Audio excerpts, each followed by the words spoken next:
Olá, queridos, vamos para mais um Maná Diário. Hoje eu gostaria de meditar com você a respeito da graça de Deus. Vamos ler um texto para poder fundamentar essa reflexão. Hebreus capítulo 13, verso 25 diz o seguinte: A graça esteja com todos vocês. Mais uma vez, a graça esteja com todos vocês. Queridos, essas palavras foram ditas pelo autor de Hebreus, inspirado por Deus. Depois que ele concluiu o ensinamento, falando sobre Jesus, falando sobre a igreja, falando sobre a responsabilidade deles, os deveres da igreja, ele conclui dizendo que a graça esteja com todos vocês.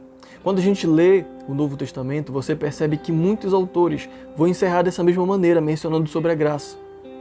Outros vão dizer que a graça de Jesus e Deus Pai esteja com todos vocês. Ou que a graça de Jesus, do Pai, esteja com todos vocês.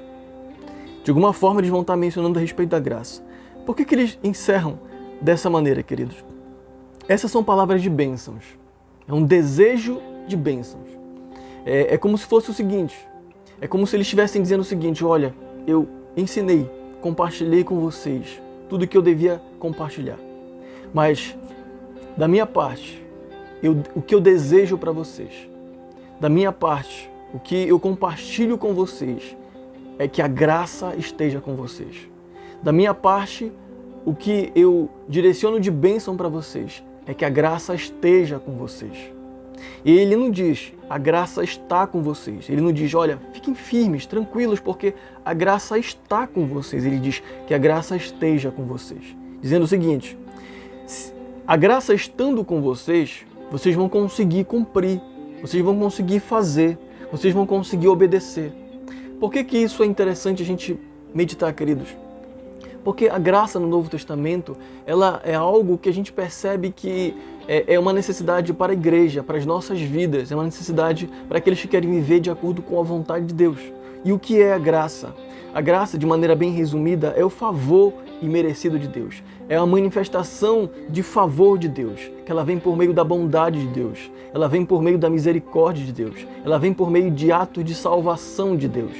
A graça, quando a gente percebe ela, em alguns contextos, é o poder de Deus para vencer o pecado, é o poder de Deus para suportar as dificuldades.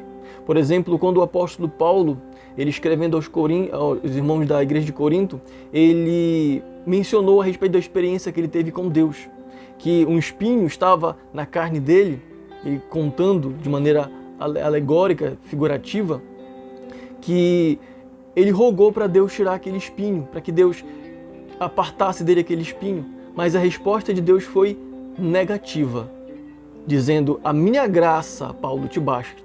A minha graça te basta, eu não vou tirar o espinho, eu não vou livrar você do espinho, mas a minha graça te basta.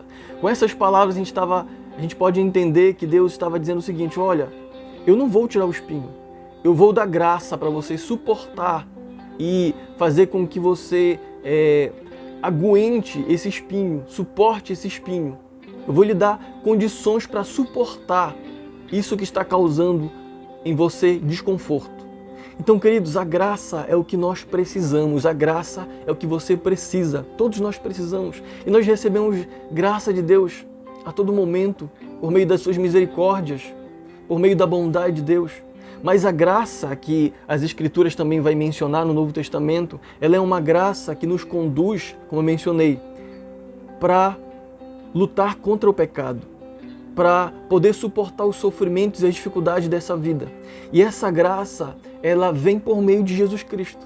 Ela vem por meio de Jesus Cristo. Quando a gente lê João, o Evangelho de João, capítulo 1, o verso 17 diz o seguinte: porque a lei foi dada por meio de Moisés, a graça e a verdade vieram por meio de Jesus Cristo.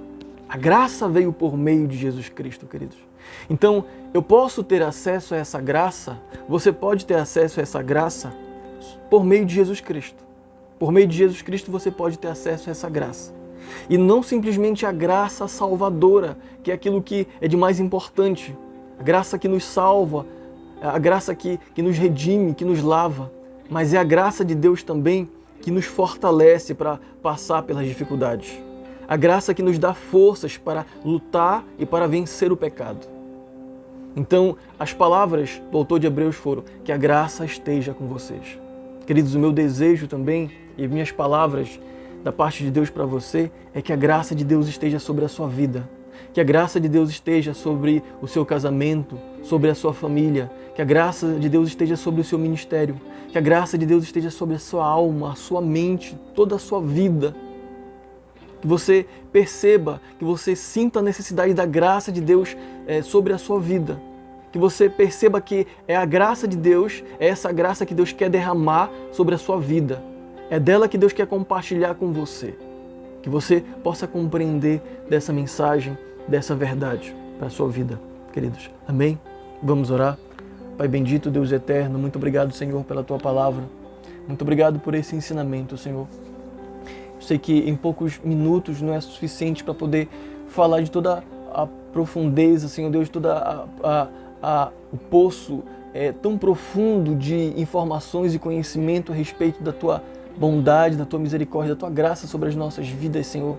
Mas nós oramos em nome de Jesus, que possamos receber dessa graça, que possamos experimentar constantemente dessa graça, Senhor Deus.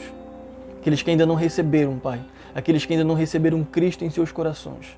Se Cristo ainda não reina nas vidas daqueles que me ouvem, ó Pai, que Cristo possa reinar, que Cristo possa habitar na vida, que Cristo faça morada na vida de cada um e que a graça de Deus paire, a graça de Deus seja derramada sobre a vida de cada um que vem por meio de Jesus Cristo. Eu oro, Pai, em nome de Jesus. Amém e amém. Que o Senhor, queridos, nos abençoe.